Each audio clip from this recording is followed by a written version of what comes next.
मी doctor Vikesh Mutta, Mayur hospital director.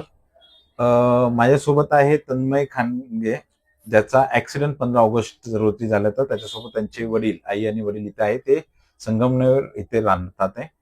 तन्मयच्या डाव्या बाजूने एक 35 चा रॉड घुसला होता आणि तो पाठीतनं बाहेर निघालेला होता. आणि त्याच्यानंतर त्याच्यावर इमिजिएटली उपचार करून त्याचा पहिली सर्जरी कॅरोटिड आर्टरी रिपेअर करण्यापासून ते रक्त देण्याची प्रक्रिया करून त्याच्यावर विविध शस्त्रक्रिया करण्यात आयुष्यात माणसाला एकदा जीवन भेटतं. ह्याला दोनदा जीवन भेटलेलं आहे. तर ह्यानी ह्याचा उपयोग समाजाच्या उपयोगासाठी, समाजाच्या भल्यासाठी त्यांनी त्याचं पुढचं उर्वरित जीवन करायचं आणि आई वडिलांची सेवा करावी. सरांनी जेवढं आम्हाला सहकार्य, सगळ्यांचं सहकार्य झालं, त्याच्यातून मुलगा आज आम्हाला कसतरी बघायला आहे. हो, आता आमची दिवाळी त्याच्याबरोबर साजरी करण्यात आम्हाला आनंदच आहे थोडा. डॉक्टर विकेश मुत्ता आम्हाला देवासारखे धावून आले. त्यांचे सहकारी, त्यांचा स्टाफ यांनी सगळ्यांनी मदत केल्यामुळे आज आमचा मुलगा आमच्या पुढे आम्हाला दिसतोय. यातच आम्ही मोठ्या मनाने आभारी आहोत त्यांचे. माझे नाव तन्मय खानगे. माझा ऍक्सिडेंट 15 ऑगस्ट रोजी झाला होता. तर मी इथे म्हणजे डॉक्टरनी बघितल्यानंतर तसे वाचायचे चान्स नव्हते माझे, पण तरी पण डॉक्टर विकेश मुत्ता यांच्या सहकार्याने आज मला नवीन पुनर्जन्म भेटलेला आहे.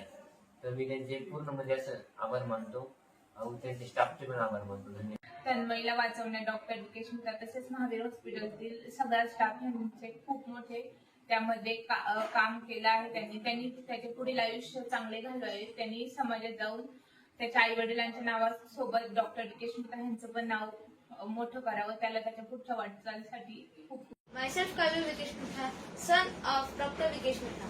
I have seen Tanmay Bhaiya from day 1 to day 30.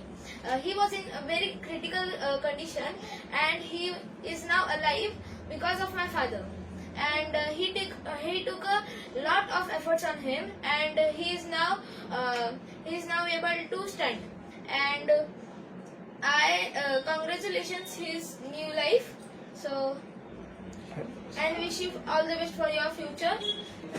I am very proud of my father and have a nice Deepavali. त्याला आम्ही वाचवण्यात यशस्वी झालो. त्यामुळे तन्मयला पुढील आयुष्य समाजसेवेसाठी सेवा करताना जगावं आणि डॉक्टरांचं व आई वडिलांचं नाव रोशन करावं, अशीच मी त्याला सांगत आहे.